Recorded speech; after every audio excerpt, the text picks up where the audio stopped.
Hello, this is Jack Jackson. In this video, we're going to talk about what is a trapezoid and the role of definitions in mathematics. Now, we talked in our last video about this general idea of classifying things, specifically quadrilaterals. And one of the things that came up was the modifiers at least, at most, or exactly make important differences in how we classify the quadrilaterals. And one of the ways we can classify quadrilaterals is by their number of parallel sides. Recall two line segments are parallel if and only if the lines containing the two sides are parallel, that is coplanar and non-intersecting.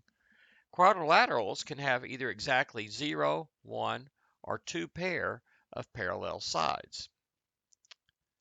One of these classes has a name with which you should be familiar. A parallelogram is a quadrilateral with 2 pair of parallel sides.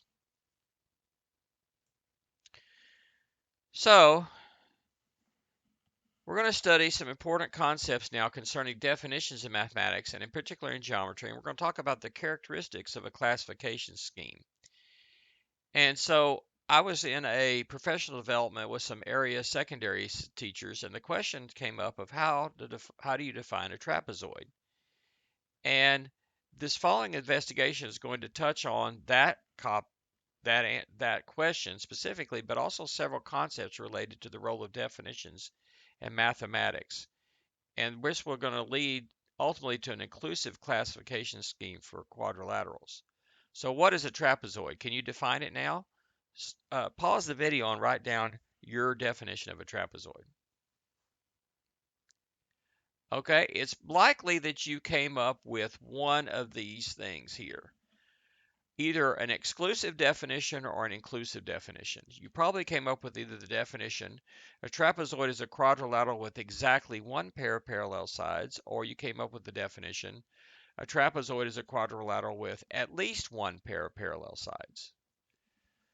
So which is it? Well, I've seen both of these in textbooks, relatively recent textbooks. So first notice that these are not exactly the same definition. They're not equivalent. The exclusive definition excludes quadrilaterals with two distinct pair of parallel sides, what's generally known as parallelogram. In other words, a trapezoid, the first definition would not allow parallelograms and this to be trapezoids, and the second one would.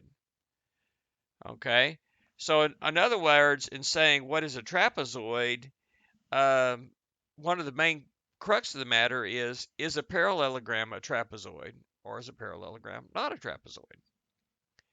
And we have similar questions that exist in classification schemes for quadrilaterals. For example, is a rectangle a parallelogram? Is a square a rectangle? Is a rhombus a parallelogram? Is a rhombus a kite? Is a square a rhombus? Is a parallelogram a trapezoid? There are many types of questions like this. So what do you think the answers are to these questions? Well, we had a similar question in classifying triangles. Is an equilateral triangle an isosceles triangle? And recall that we decided to use an inclusive definition so that equilateral triangles are always isosceles triangles. So here's the question, another question. Do you remember talking about the term trapezoid in your K-12 studies? Now, maybe you are a K-12 student right now watching this video. How did your teacher teach this in school? Is it different, say, in your high school geometry class versus what you learned back in elementary school? If you're a college geometry student, okay, if you can remember back, which of these two definitions did you use in elementary school? Which ones did you use in middle school? What did you use in high school? Which definition would you prefer and why? So now the question is, well, what's the correct definition? Is a parallelogram a trapezoid or is it not? Which is it? Well, first answer. One answer to the question is that either definition can be the correct definition. In this context, the correct definition is the one that's accepted by people studying the subject. So either one could be correct depending on which is accepted by the author of a particular text you're reading, or which is given by your instructor, or by the agreement of a particular group of people studying the subject. Therefore, we could accept either definition as long as we're explicitly clear about the definition we're using. Of course, if you choose a different definition, that leads to a slightly different geometry, at least in regard to any mention of the term in question. In this case, anytime you mention a trapezoid, you've got a slightly different geometry. However, there's a second answer to which is the correct definition, and one is the correct one is the one that's generally accepted by a large group of people. For example, I'm at University of Arkansas Fort Smith. We're right on the Arkansas-Oklahoma state line. So let's look at the high school curriculum standards and public school curriculum standards in Arkansas and Oklahoma. Well, in both states, the inclusive definition, where parallelograms are included as trapezoids, is the one that's used, at least on statewide assessments. Most definitions in mathematics have nearly universally accepted so that no matter who is studying the topic, everyone is using the same definition, and it clearly has some advantages. However, there are a few things in math that there are not clear definitions for. For example, in statistics, the quartiles, first and third quartiles, Q1 and Q3, I know 6 different definitions, and one definition is used when the quartiles are computed in a Texas Instruments calculator. A different definition is used in Excel. A third different definition is used by Minitab and SPSS, and I know of each of a couple more. So there's at least 6 different definitions. None of them is necessarily universally accepted. So there are a few things that aren't universal, but most everybody uses the same definitions or equivalent definitions for most terms in mathematics. But this still just begs the question of which is the superior definition. Why would a large group of people prefer the inclusive definition over the exclusive one for trapezoid, for example? And what we're going to do next is we're going to investigate advantages and disadvantages of exclusive versus inclusive definitions, such as the 2 alternatives for the definition of trapezoid that we just talked about. One of the most important characteristics of definition is that it's clear, unambiguous, and serves the needs of those using it. And once a definition has been accepted, we can proceed to use it not only to classify objects, but also to determine other consequences of the definition. So maybe let's start by going back to Euclid. Euclid used a exclusive classification system for quadrilaterals. In fact, it's kind of interesting that definitions such as those for various types of quadrilaterals have actually changed over time. It's not the fact that Euclid set these up in the elements and they've always been the same. No, in fact, they've changed. In fact, Euclid defined 4 types of quadrilaterals. Squares. So a square was a quadrilateral with all 4 sides congruent to each other and all 4 interior angles are right angles.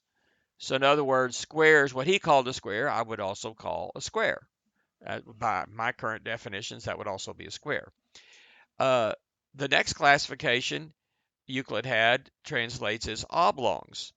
An oblong is a quadrilateral which has all 4 interior angles, right angles, and does not have all 4 sides congruent. So it's today I would call that a non-square rectangle.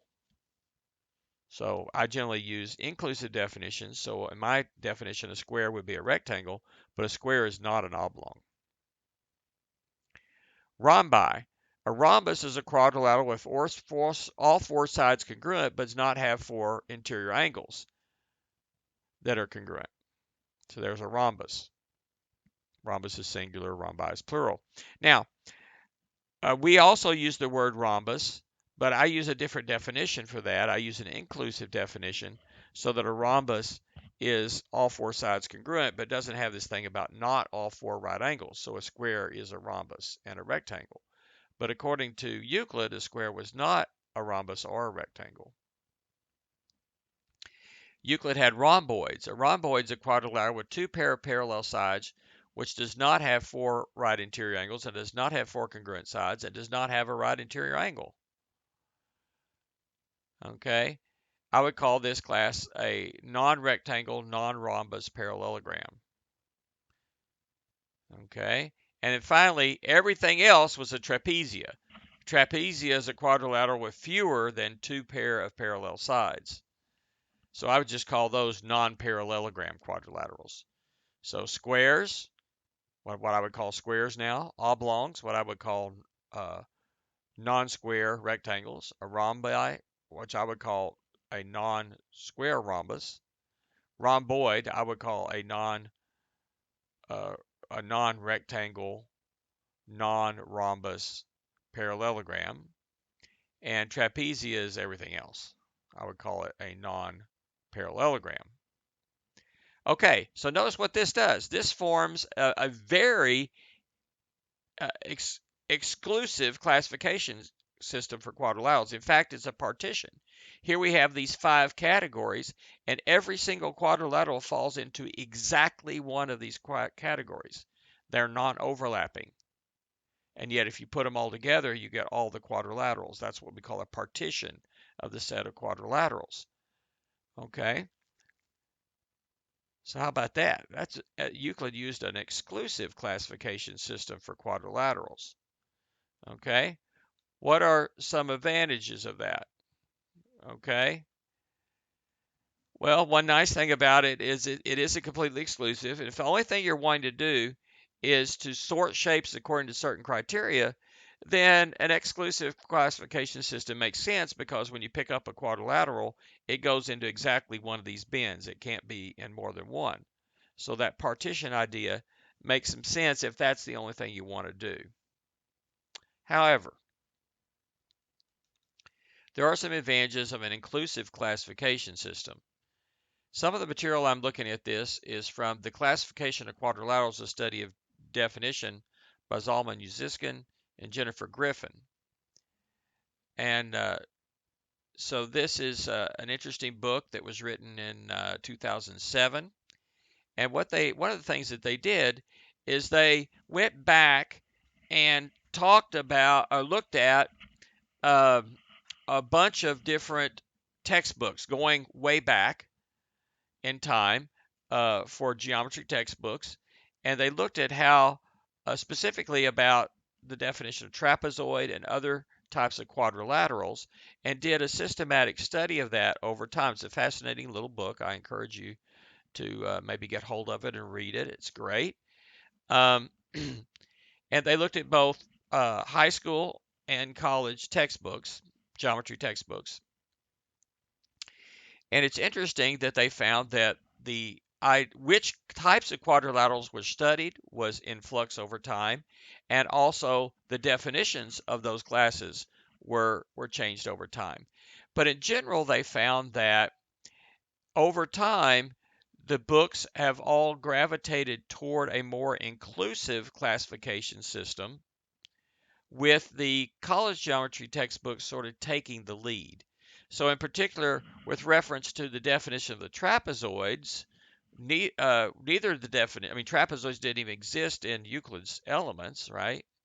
He never defined them.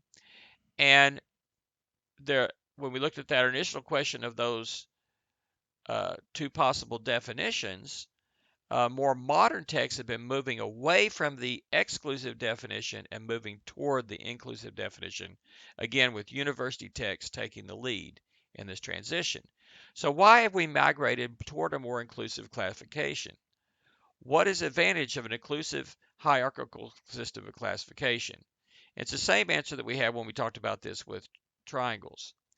The biggest advantage of an inclusive classification system is that once we prove that one class of objects has some set of properties, we know that any subclass of this class has at least the same set of properties. For example, it's widely accepted today that the set of squares is considered a subclass of the set of rectangles, which in turn forms a subclass of the set of parallelograms, which again is a subclass of quadrilaterals.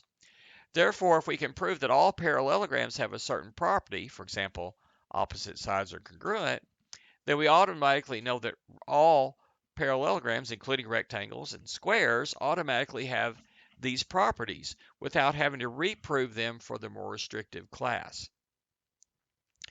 This has the advantage of giving a better understanding of what properties are actually needed for other properties to be deduced as well. So if we only need the property that we have two pair of parallel sides to get something true, like opposite sides congruent, we don't need to try to pull in more advanced things like the angles all being the same from a rectangle. Okay. So, for example, it turns out if a quadrilateral has both pair of opposite sides parallel, then it must have both pair of opposite sides congruent. Um, that property really depends on the just opposite sides being parallel. It does not depend on the uh, the properties that the rectangles have, and that's I'm speaking Euclidean geometry now.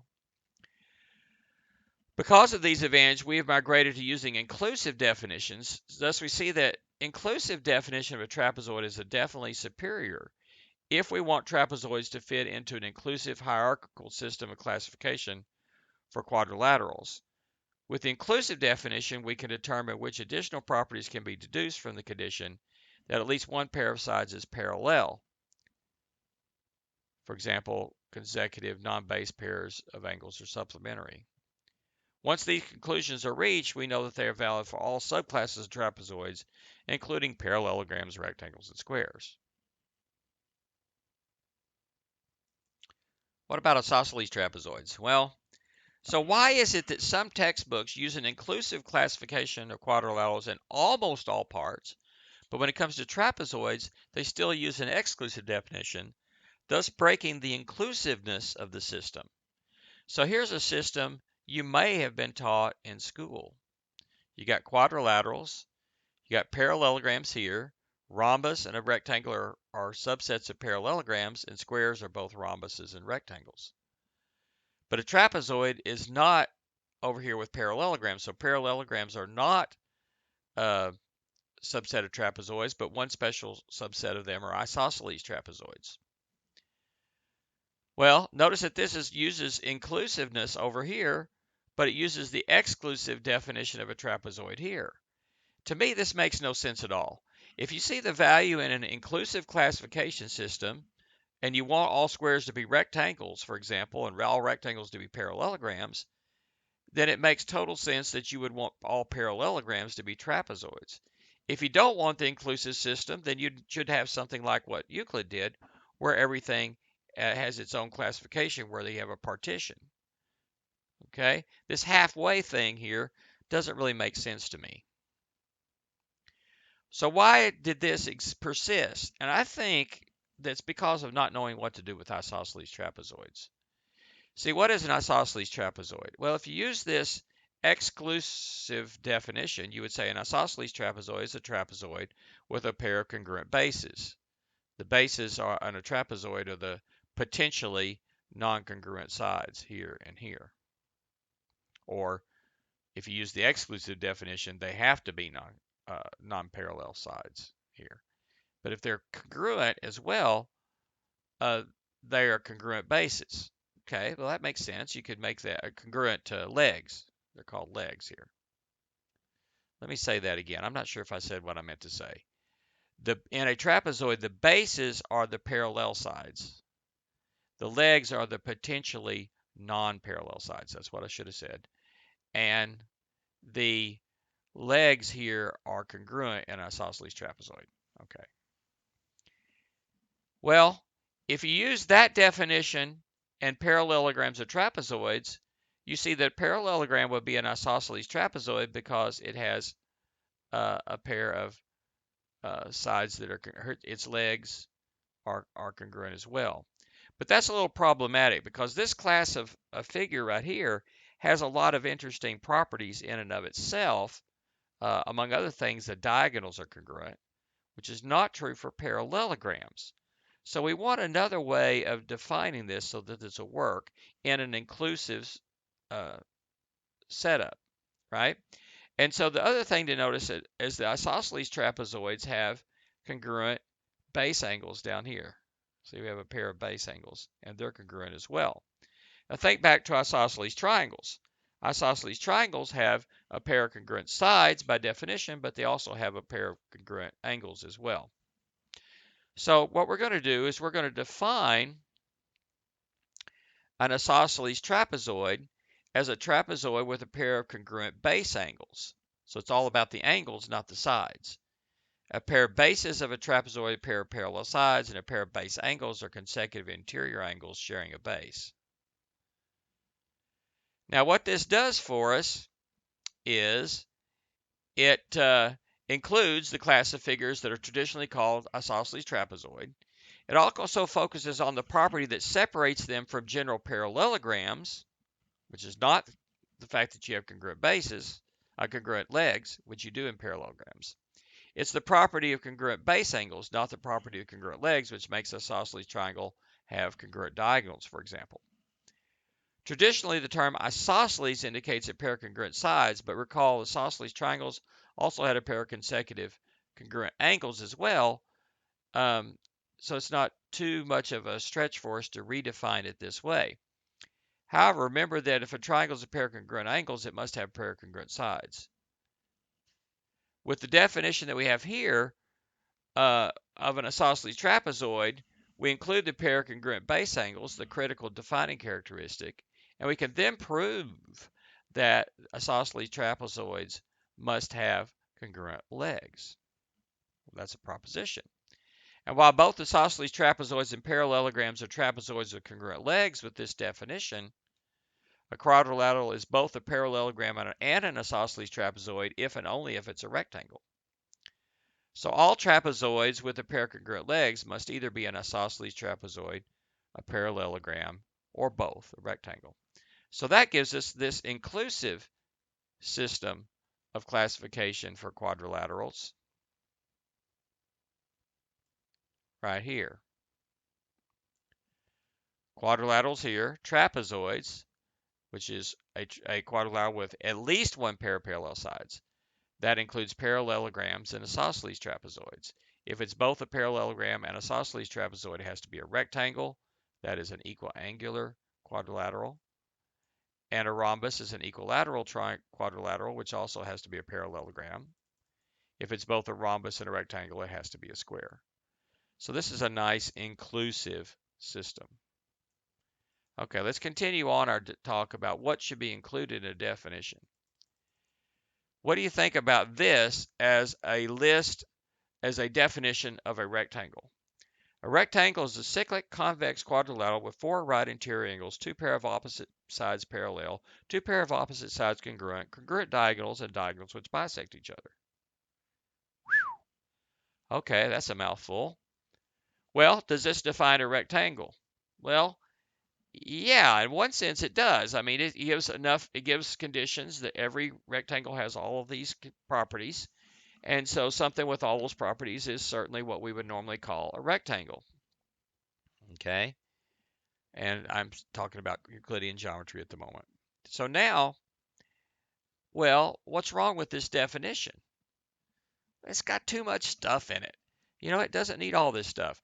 We don't need a laundry list, an exhaustive list of every property a rectangle has.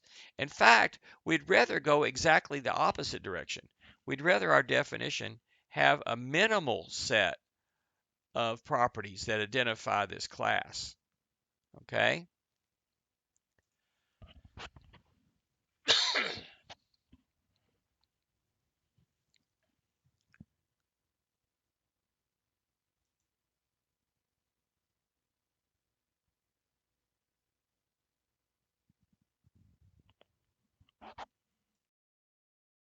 So we want a minimal set of characteristics to define a rectangle. And there are several different ones of these. Can you come up with some minimal set of conditions that would define a rectangle? See if you can do it now. Pause the video. Well, there are several different ones. Here are a few. We could call it an equiangular quadrilateral. In other words, all four interior angles are congruent to each other. We could say it's a quadrilateral with at least three right angles. How about a parallelogram with at least one right angle? How about an isosceles trapezoid with at least one right angle? How about isosceles trapezoid congruent bases? A cyclic quadrilateral with a pair of consecutive right angles? A trapezoid with a pair of opposite right angles? a quadrilateral with two pair of opposite congruent sides and a right angle, a quadrilateral with at least one pair of opposite sides both congruent and parallel and a right angle, a quadrilateral with diagonals that are congruent and bisect each other. Any one of these gets you to the same class of objects that we call a rectangle, and they are minimal characteristics because if you take away any part of this, you no longer have to be uh, a rectangle. For example, you have a trapezoid with just one right angle or a pair of consecutive right angles. That doesn't necessarily make it a rectangle.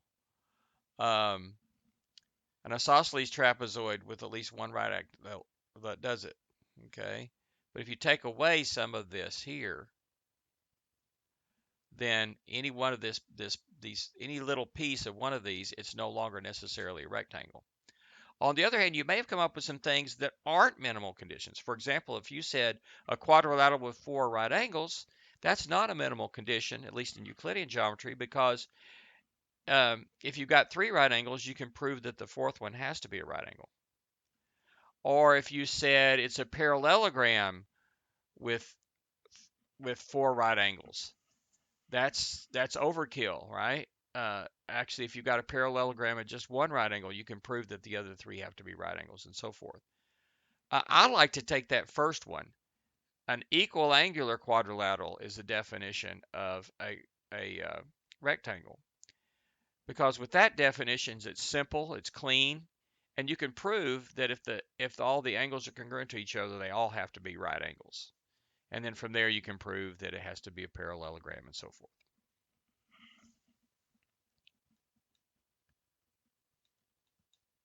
So let's look at some inclusive definitions for a classification system for quadrilaterals. So here are some definitions, and these include all the classes that are normally studied in the K-12 curriculum, plus maybe a few that are not studied so often. So here are the definitions I'm going to use for my class. Now at this point, these definitions are going to be the same definitions in all geometries we study, Euclidean and non-Euclidean geometries, same definitions. So a quadrilateral is just a four-sided polygon. A convex quadrilateral is a quadrilateral with a convex interior. In other words, all points between 2 points in the interior are also in the interior. Concave quadrilateral is a non-convex quadrilateral. A right quadrilateral is a quadrilateral with at least one right interior angle. A trapezoid is a quadrilateral with at least one pair of parallel sides, using that inclusive definition. The pair of parallel sides are called bases. The pair of not necessarily parallel sides are called legs. A pair of angles whose intersection is a base are called a pair of base angles. The line with endpoints at the midpoints of legs is called a midline of the trapezoid. A line with endpoints on different bases and which is perpendicular to one base is called an altitude of the trapezoid.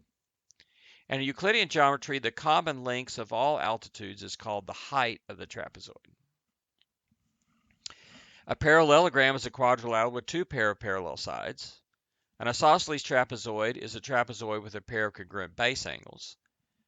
An isoleg trapezoid is a trapezoid with a pair of congruent legs. Now that's my own word. I've never seen that anywhere else there. And the right quadrilateral, I haven't really seen that too often either. So in my way of doing an isoleg quadrilateral trapezoid would include parallelograms and isosceles trapezoids.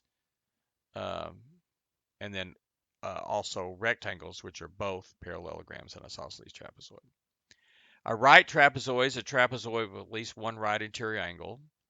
A kite is a quadrilateral with two disjoint pair of consecutive congruent sides. A cyclic quadrilateral is a quadrilateral for which there exists a single circumscribed circle containing all four of its vertices.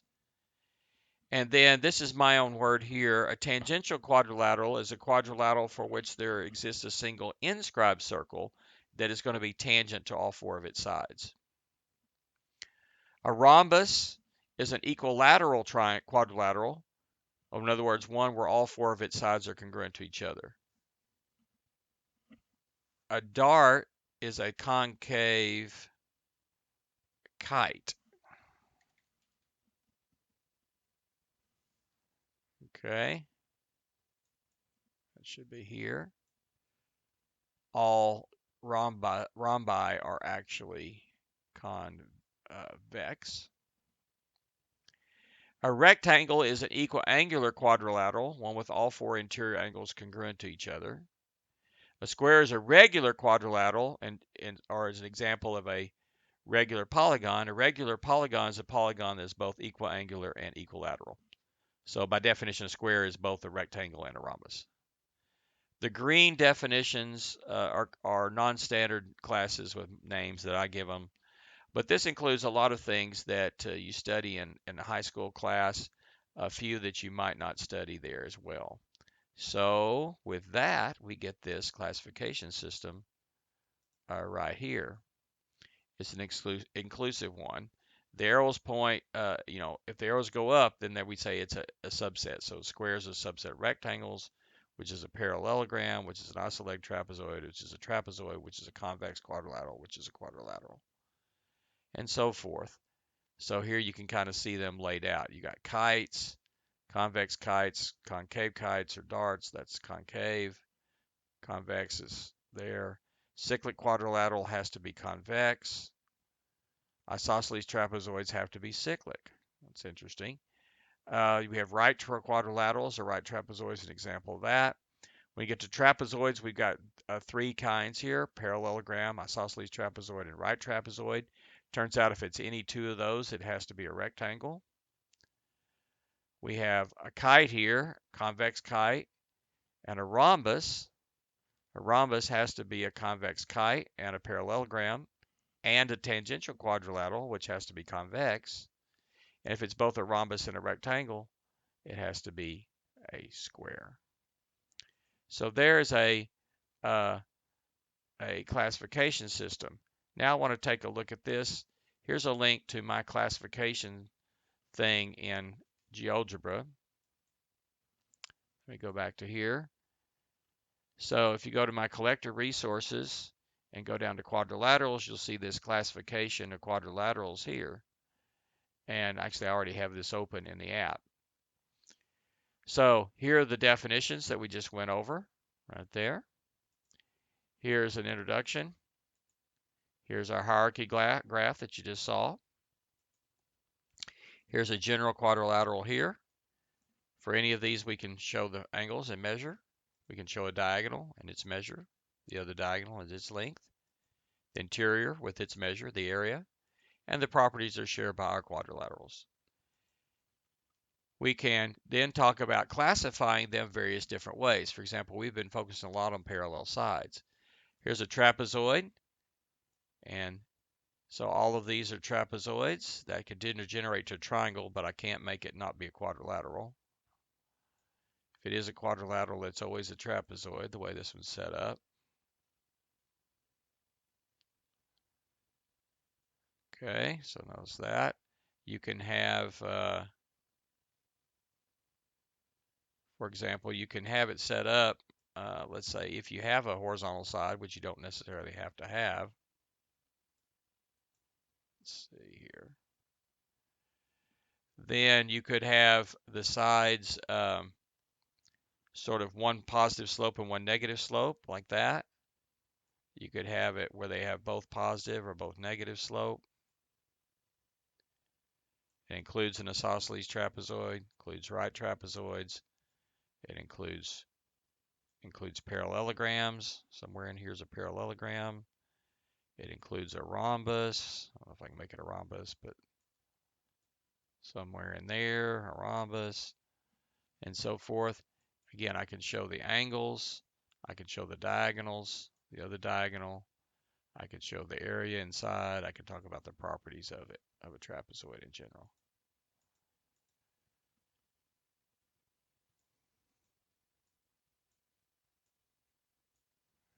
Okay? When you're thinking about figures like this, you should have in your mind this as a dynamic class of objects, not just one particular shape. Okay? A right trapezoid looks like this. It has a right angle. Turns out it always has another right angle, at least. It could have four right angles and be a rectangle. but it looks something like that for a right trapezoid. And again, you can see its properties. An isosceles trapezoid is here. Remember, the defining property is a pair of congruent base angles. This one is unusual because this midpoint here is one of your control points, as well as C and D, C, C, B, and the M point, midpoint M are the control points. This includes a rectangle,